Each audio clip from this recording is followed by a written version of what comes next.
Hello and welcome to Midnight Readings. Today we will be reading Parental Adjustment, written by Super Pink Brony 12. Hope you all enjoy.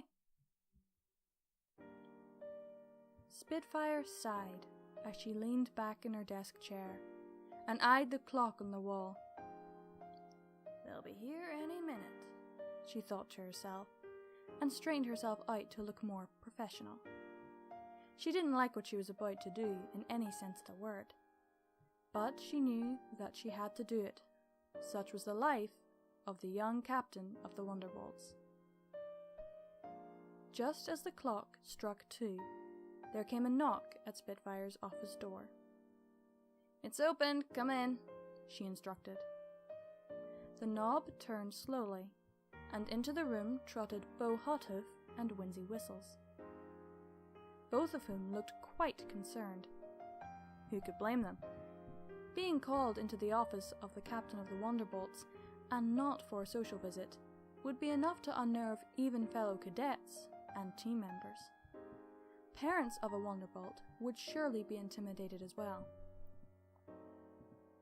Spitfire got up from her chair and made sure to shut and lock the door before she instructed to Bo and Wendy. "Take a seat and get comfortable. We all know why you're here." Bo and Wendy didn't bother to say a word in protest. They obeyed without question. They strolled over to 2 chairs Spitfire had prepared for them and slumped down into them without saying anything. Spitfire made sure to maintain eye contact with them and tried to read their body language for visual cues about how they were feeling, so that she might know how best to proceed with what she was about to say and do. Alas, she couldn't get much out of the 2, other than the fact that they were clearly unnerved, and for good reason. For a couple of minutes, no pony said or did anything. They looked all around, occasionally making eye contact, but mostly just glancing at everything and anything that caught their eye. It seemed like no one wanted to say a word, and each were waiting for the other party to speak up first. At last, Spitfire decided it would have to be her responsibility to start the discussion. "Celestia, help me and keep me from losing my cool," she thought to herself, as she reluctantly cleared her throat and began to speak. "Alright, Mr. and Mrs. Dash. Or do you prefer Bo and Wendy?" "Either one's fine," Bo quickly replied. "I suppose Bo and Wendy would work better for the discussion, though." Wendy nodded. "Look, before you say anything, Spitfire, we just wanted to say that we're sorry. I know that doesn't make up for what we did, okay? Or anything. But we know that you're upset with us." "Do you?" Spitfire asked, trying not to sound angry. "Because your actions and behavior over the past few days has definitely given me a lot to talk about." With a sigh, she then began her lecture. "We'll start from the beginning. I know you 2 are Rainbow Dash's parents, but you're still civilians, and civilians aren't allowed on Academy grounds without permission. So already you are breaking a rule, a very important one at that. The last civilians who showed up at the Academy without permission were involved in a hot air balloon crash that could have ended in disaster without the quick thinking of our cadets." "We didn't mean to intrude on the middle of your practice, but we didn't see any kind of security or anything when we arrived," Bo explained to Spitfire. "So we assumed no pony had a problem with us being there. We'd have been willing to wait for permission or obtain the necessary paperwork if that was what was required." Spitfire reluctantly realized that Bo made a good point. "Fair enough. I'll definitely need to recheck the security details so that this doesn't happen again. So I suppose I can let the trespassing slide this time," she then warned. "But don't let it happen again. In all my years as captain, I've never had a civilian injury on Academy grounds, and I'd like it to stay that way." Wendy gulped, looking at her husband.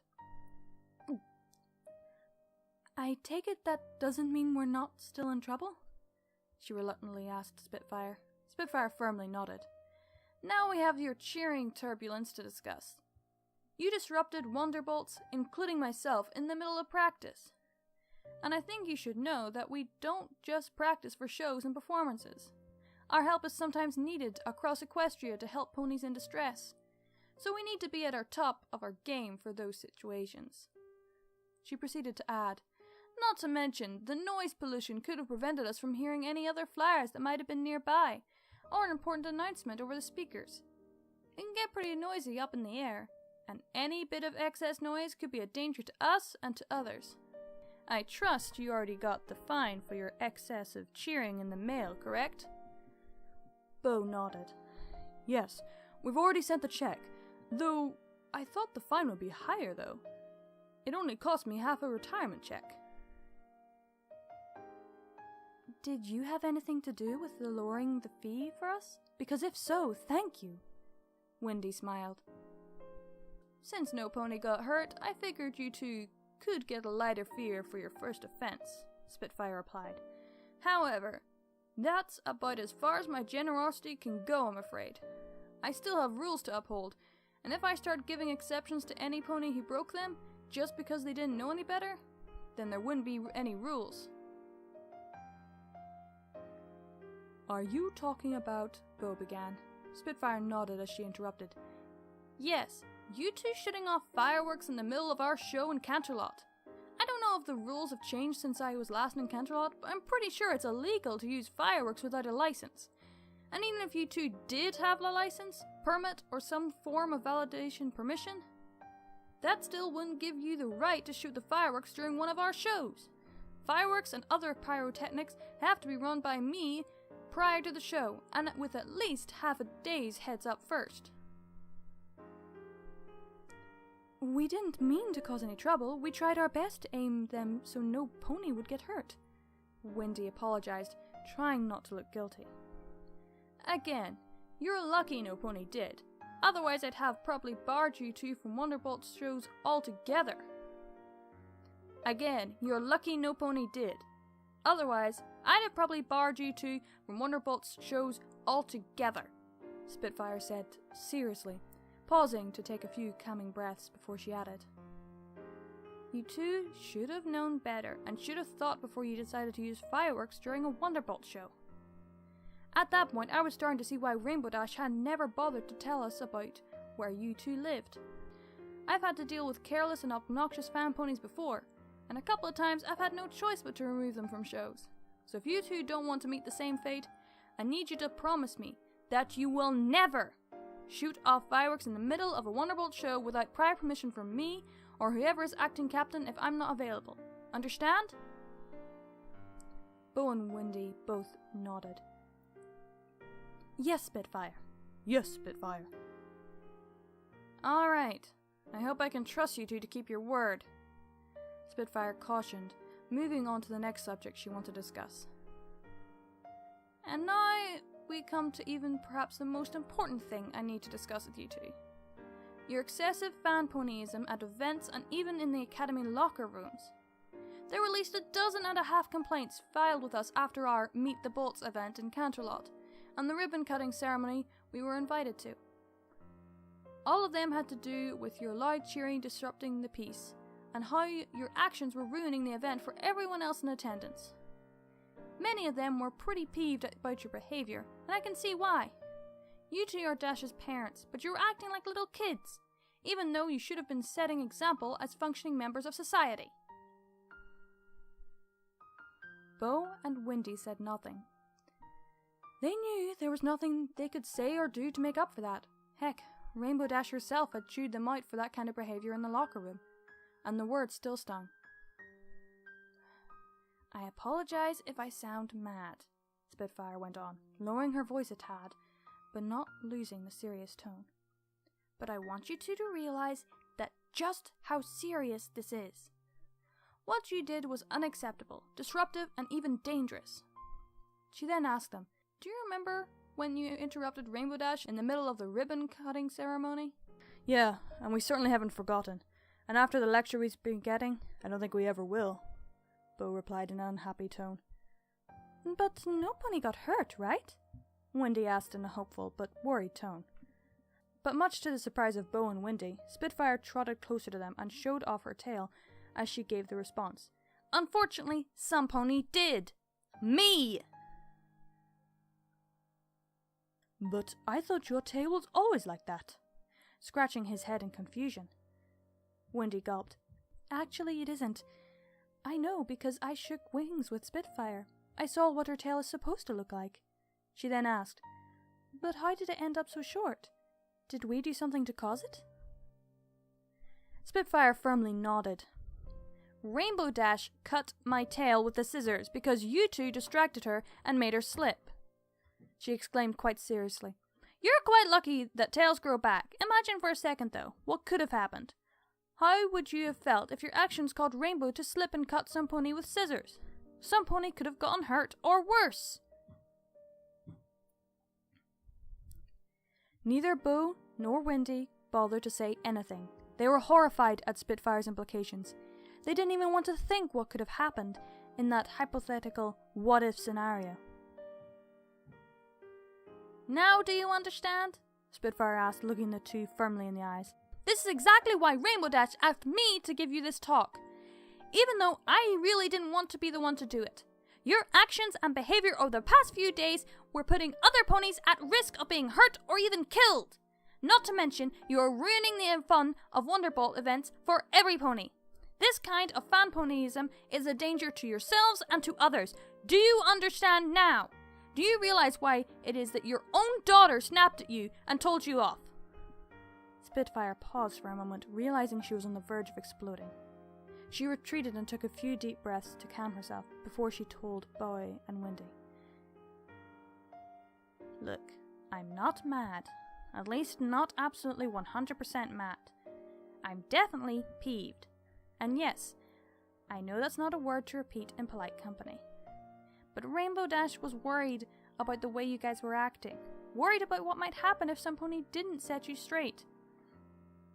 She asked me to do it, specifically because she was hopeful that if she wasn't the one telling you, you'd listen. Well, I guess that's our daughter, Bo commented, once Spitfire had finished. Leave it to her to teach us a lesson.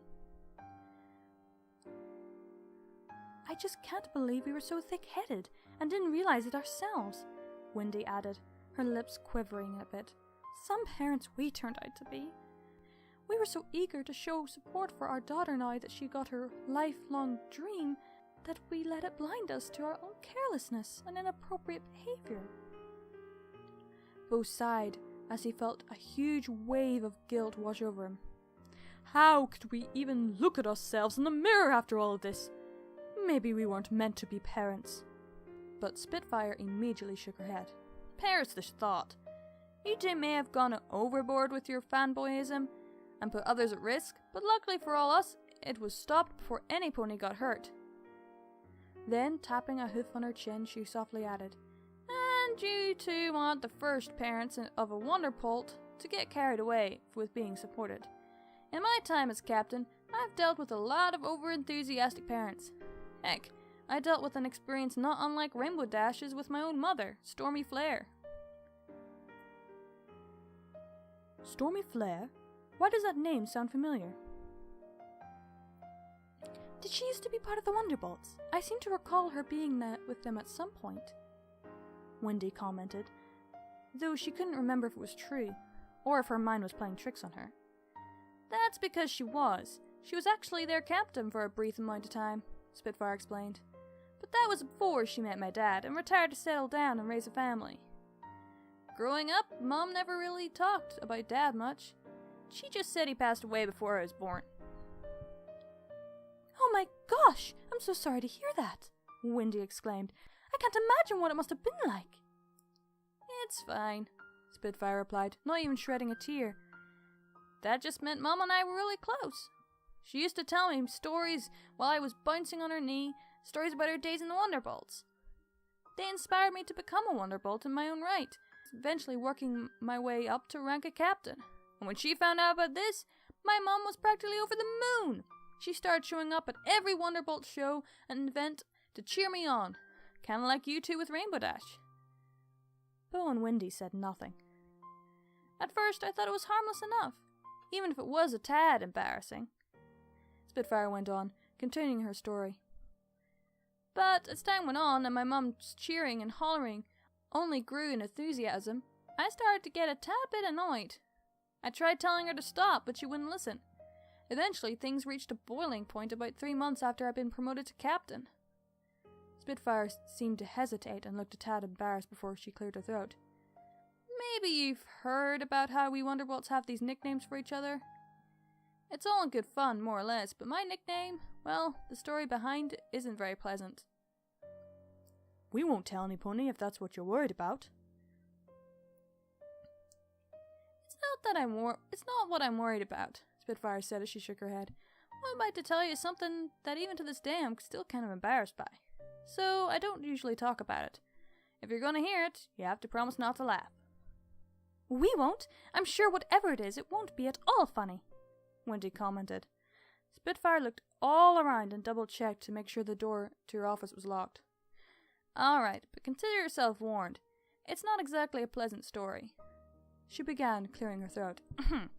So, I was in the middle of a performance and my mother was in attendance, cheering me on as usual. Already I was feeling a tad bit under the weather. So anyways, my mother's cheering kept getting louder and louder, and I find it very distracting. In fact, it was so distracting I forgot to watch where I was going. I bumped into Mistyfall, he bumped into Soren, he bumped into Blaze, he bumped into Surprise, and the chain reaction caused a break formation. But it also had another effect on me. Spitfire refused to say any more. So, what happened? Bo reluctantly asked. Wendy nodded. Yeah, that's not where the story ends, right? You really want to know, huh? Spitfire asked. When Bo and Wendy nodded in unison, Spitfire sighed, pulling them close. Alright, I'll whisper to you. And she proceeded to do so. The looks on Bo and Wendy's faces when they heard it were a mixture of surprise, disgust, and goofy smiles. So anyway, after that happened, Spitfire reluctantly went on, I was pretty damn furious with my mother, so I decided I had to give her a piece of my mind. After I changed out of my flight suit, of course. I told her that I appreciated her support, but she was really embarrassing me, and that it was keeping me from performing at my best. But at the same time, I knew my mother must be lonely, since I was the Wonderbolt's captain after all. So I made a promise. If she agreed to keep her enthusiasm in check and stop embarrassing me all the time, I'd try and take time off every now and again to come and see her. And it's a deal we honor to this day. My mum comes to every show so you can cheer me on, and whenever I find a break in my schedule, I make sure to fly home and spend free time hanging out with my mom. Aw, that's so sweet, Wendy commented, wiping tears from her eyes. Do you think we'll ever be able to have that kind of parent-child relationship with our daughter? Especially after the way we embarrassed her so much, Bo asked Spitfire. She's probably still kind of mad with us if she asks you to lecture us. It's not my place to say, Spitfire replied seriously but kindly. If Rainbow Dash wants you two to be a part of her life, it's up to her to make that decision. I'll have to have a bit of a talk with her about why she never told me about you guys. Or I would have sent you a letter informing you daughter of becoming a Wonderbolt. All I can say is, regardless of what happens between you and Rainbow Dash, please try to remember that you're not the only fans in existence, or the only ones who can say their parents are the Wonderbolts. You need to make sure that you don't ruin the fun for others. You can cheer and be a fan like every pony else, without having to go overboard. Do you think you can remember that? We'll try our darnest, Bo vowed, and he and his wife got out of their chairs. Come on, honey, let's see if we can't find Rainbow Dash and give her a proper apology now that Spitfire's set us straight. Yes, she apologized to us. Now it's our turn to do the same for her, Wendy added. If not, well, I hear she's bringing Scootaloo by to visit us tomorrow. So I guess she's not too mad at us. And with that, both Pegasi left Spitfire's office, closing the door behind them. Once Bo, Hothoof, and Windy Whistles had left, Spitfire looked at her desk. Something's missing here, she thought to herself, looking at the vast empty space on her desk. She bent down and opened up one of the desk drawers, grabbing a worn picture frame that had gathered dust for quite some time. Frowning, Spitfire blew the dust and wiped the picture inside the frame clear with a wing. She then set the picture on her desk next to her Academy sunglasses, and turned it so that it was facing her. Ah, much better. I can't believe I forgot about this. The picture was of a younger Spitfire, perched on her mother's lap. Both had a bright smile, as Spitfire was clearly looking up at the sky, while Stormy Flare stroked her filly's mane with a hoof. Looking at the picture reminded Spitfire her next scheduled day off wasn't for a few more weeks. But maybe just this once, she could bend the rules with a Wonderbolt's emergency, and leave the Academy in capable hooves. Surely, if it meant she'd have a chance to visit her mum again, her teammates wouldn't be too mad, right?